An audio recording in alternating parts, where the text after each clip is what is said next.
In this tutorial video of TechTube, I'm going to show you how you can log into your Roadrunner email.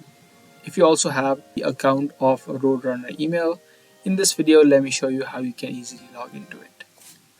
Now for the people who don't know, Roadrunner is now known as Spectrum. It was bought by a different company in 2012 and they rebranded it as Spectrum. So to log into your Roadrunner, or now known as Spectrum, you'll need to search for webmail.spectrum.net. Once you search for it, you can see this login box from where you can log into your account by typing in your credentials. First of all, type in your email address, which is of Roadrunner or Spectrum, and then in the second box type in the email password. So this is a section of typing in the password that you created.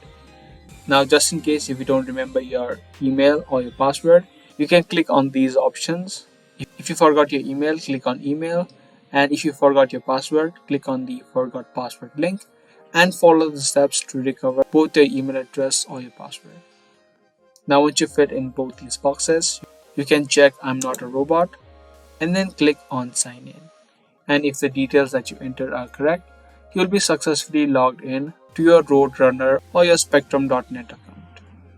So that was the easy process of logging in to your account. I hope you guys found this video helpful. If you did, be sure to give this video a thumbs up and also subscribe to our channel for more daily videos. That's all for today. I'll see you guys in the next one.